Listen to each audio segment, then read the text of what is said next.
Okay. I haven't got any videos. So A little bit. it's a no. So just a tad bit slower. Okay. Yes.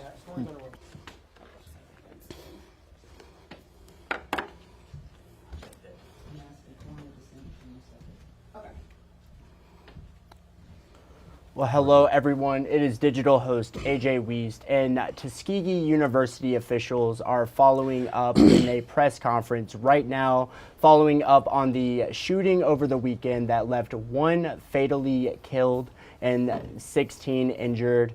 We are going to take you to the press conference now, and it is starting up now. So Good afternoon.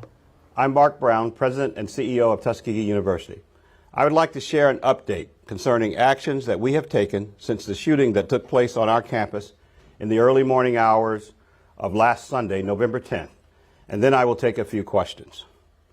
The university has canceled classes for our students this week to ensure they are able to focus on their mental health. I've also met with our Student Government Association president, held some dorm meetings, and will continue as we listen to the needs of our students. It is important to recognize that many students are hurt in many ways, some physical and others emotional. The number of 16 that is often reported in the media reflects those who may have gone to the hospitals. Other ailments, which are countless, occurred throughout our Tuskegee community. Our focus remains on the healing of these students, and we pray for the young man that was lost and his family. I've also sat in town halls with students, parents, faculty, and staff, and I've heard their concerns. Our students experienced a traumatic situation that I am sure will linger with them for a long time, and we want to ensure they have the support that they need to focus on their studies and finish the semester successfully. Nonetheless, it is our responsibility to secure the campus and move on so that our students can successfully complete what they came here for, an education. We have started that process for hiring up to 8 additional police officers, allowing us to provide 24/7 security patrols. While the hiring process is ongoing, we will bring up to 12 additional officers to the campus for immediate 24/7 security starting on this Monday, November 18th. This is more than what we have had in recent memory. My goal is for students to see sworn officers walk the campus, walk through offices and classroom buildings and dormitories where they live. We are restructuring the front gate and adding an electronic arm to make it clear that this is not a campus where you can simply enter. We will install 400 additional cameras with common vision, which will be able to detect weapons, and we will add them to the 500 cameras we already have. If you were around the campus earlier today, you would have noticed contractors mending breaches in our perimeter gates that were previously accessible. We're also adding metal detectors as permanent fixtures, adding key fobs and keypad security that alerts when doors are propped open. It's important to note that we will move to the use of a security application called RAVE as one of our emergency notification systems. Students will need to have this application on their phones. It's also important to note that today, more than 40 additional mobile lights are being placed as needed throughout the campus. The entire campus will be lit. And as I mentioned last Monday, the campus is now closed. Only badged individuals will be allowed on campus. If you are visiting our campus, you must stop by the public safety building here across from the main gate to get a visitor's pass. Otherwise, our security team on the gate have been directed to turn you around and not allow your entry. We will continue to have one gate open, the Lincoln Gate, and this may mean delays coming onto campus, so build in a little extra time for that. This is a small sacrifice for the greater good. The bottom line here is that Tuskegee University is a secure campus. That is a promise to our students, their parents, our faculty, and staff. With that in mind, Tuskegee students and faculty will return to campus for in-person learning on Monday, November 18th, 2024. However, there are no classes on Monday. On Monday, we have a day of healing. We are asking students, faculty, and staff to join us in the University Chapel on our avenue, and at the stadium on Monday, where we all can come together to show our support for one another and our TU strength. We are TU strong, and I want our students to know that. The full schedule of events for our Day of Healing will be publicized to our community. Some students may require special accommodations due to injuries. We are prepared to work with them to ensure they can finish the semester successfully. I and my leadership team made the decision to return to in-person learning based on the feedback received from many other universities that experienced similar tragedies, mental health experts, and many, many others throughout the country. We also considered the diverse opinions of students and their parents. Tuskegee University.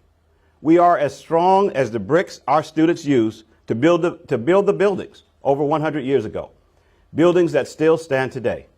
It is in this spirit of strength that we will not allow the criminals that invaded our sacred space to prevail.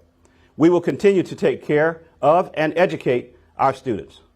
Now I will take a few questions. What other schools have given these suggestions that you just mentioned? I'm not at liberty to give you their actual names, but I will tell you that they had school shootings and those kind of issues the same as we have. How did you decide on the number of officers that you mentioned that you're going to bring on, and how would what would their jobs be that weren't in place before?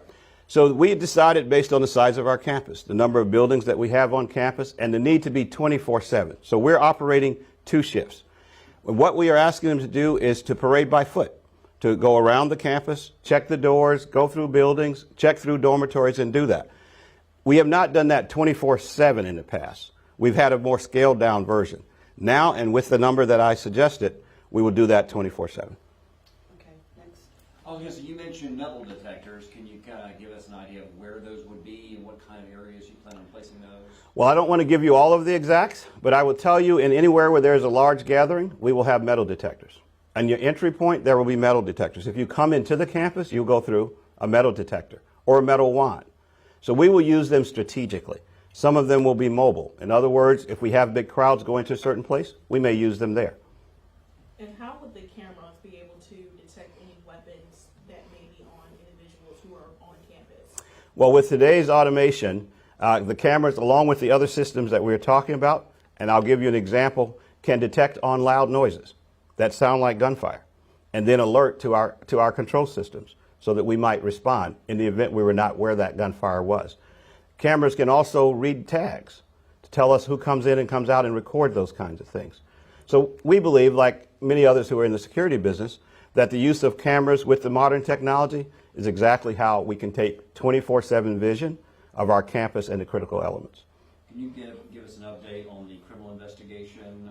Any idea, any more charges pending in the criminal investigation against you? Right, so that's not our purview. I can tell you that it is ongoing, and we support everything that they need to do, but those are other agencies outside of the university that conducts those investigations. So right now, the campus is considered closed. Will that be the status moving forward, considering that the university is private? We are a closed campus. Moving forward, not We are a closed campus henceforth for the foreseeable future. That's the case. all right. Can you, I was just putting you kind of. I was going to ask, can you go into further details about the app and how students are able to use it in the event of emergency? Duress. You can push it in the event of duress. At the same time, I can call for an all shelter in place, or release shelter in place. In other words, a centralized way for a student right in the palm of their hand to notify us of a concern, and for us to respond to all students at one time.